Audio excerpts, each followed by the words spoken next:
Lise Duranteau, endocrinologue et gynécologue, est responsable d'unité de gynécologie adolescente et jeune adulte à l'hôpital Bicêtre, aux hôpitaux de l'Université Paris-Saclay de l'assistance publique Hôpitaux de Paris. Je vais vous parler du traitement médical d'endométriose douloureuse chez l'adolescente.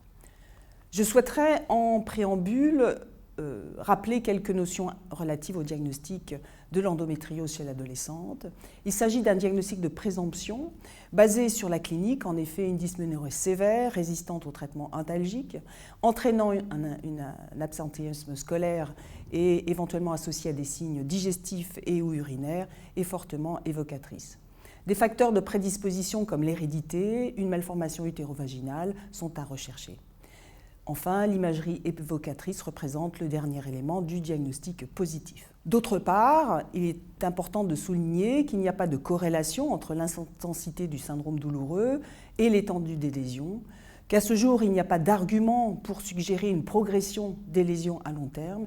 Quoi qu'il en soit, il n'y a pas d'indication de la chirurgie, ni pour le diagnostic, ni pour le traitement, au cours de l'endométriose chez l'adolescente. Quelles sont les modalités de prise en charge de l'endométriose douloureuse chez l'adolescente? L'objectif du traitement est de soulager le syndrome douloureux.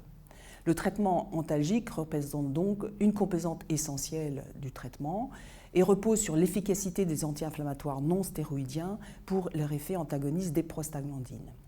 Il faut veiller à revoir les modalités de prise de ce traitement antalgique par une indication thérapeutique appropriée. La prise en charge des signes associés comme des migraines et du contexte psychologique particulier est souvent utile.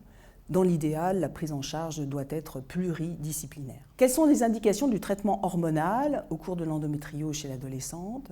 Le traitement hormonal est indiqué lorsque le syndrome douloureux est insuffisamment soulagé par les antalgiques, selon des modalités de prise correctes, une bonne observance et un traitement expérimenté sur au moins une durée de 6 mois. L'association du syndrome douloureux à des signes digestifs et urinaires est aussi une indication, et en cas de flux menstruel abondant. Le traitement hormonal repose, selon les recommandations de l'HAS, sur une contraception œstroprogestative ou microprogestative, sur la base de données d'efficacité dans l'endométriose chez la femme adulte et de l'expérience de leur bonne tolérance en respectant les contre-indications de chacune. En ce qui concerne la contraception œstroprogestative, en raison du risque de thrombose, en particulier veineux augmenté, il est recommandé de suivre les recommandations érigées par l'HAS sur l'utilisation des contraceptifs œstroprogestatifs.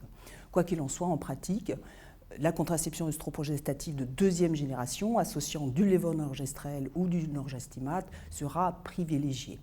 À noter qu'il n'existe pas de données d'efficacité dans le traitement de l'endométriose en fonction du type de contraception œstroprogestative. En ce qui concerne la contraception microprogestative, il s'agit du lévonorgestrel, du désogestrel et de la drospirinone, utilisés à faible dose en administration continue. Ils ont l'indication en contraception, il n'existe néanmoins pas de données d'efficacité dans l'endométriose. En cas d'échec du traitement hormonal de première intention sur une durée minimale de 6 mois, il est recommandé de recourir à un avis spécialisé en centre expert pour une concertation pluridisciplinaire qui va revoir les modalités de stratégie diagnostique et de thérapeutique complémentaires éventuellement possibles. Quelles sont les options de traitement de deuxième intention? Chez l'adolescente, les analogues du GnRH représentent une option de traitement de deuxième intention. Néanmoins, il ne doit pas être utilisé avant l'âge de 16 ans et sur une durée de plus de 12 mois. Les GnRH analogues doivent être associés à une add-back thérapie, c'est-à-dire une substitution comprenant au moins un œstrogène afin de limiter l'impact sur la minéralisation osseuse et de prévenir les signes de carence œstrogénique. En aucun cas, il ne représente un traitement de première intention chez l'adolescente. D'autres options de traitement de deuxième intention peuvent être discutées. Elles n'ont pas été discutées dans les recommandations de l'HAS qui datent de 2017. Néanmoins, les dispositifs libérant un progestatif, comme le stérilet au lévonorgestrel, l'implant à l'étonogestrel, représentent des options possibles.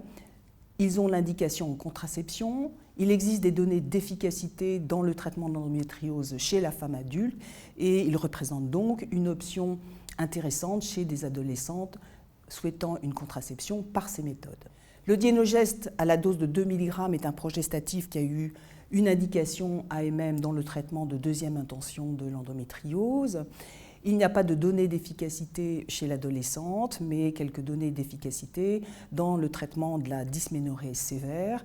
Attention, il n'est pas contraceptif, mais il représente également une option possible à discuter après un avis spécialisé. Il ne faut pas négliger le bénéfice potentiel de thérapeutiques non médicamenteuses, en particulier pour améliorer la qualité de vie. Certaines données existent, en particulier pour l'exercice physique, le yoga, l'ostéopathie, l'acupuncture, la stimulation nerveuse électrique transcutanée et peuvent être discutées pour améliorer la qualité de vie.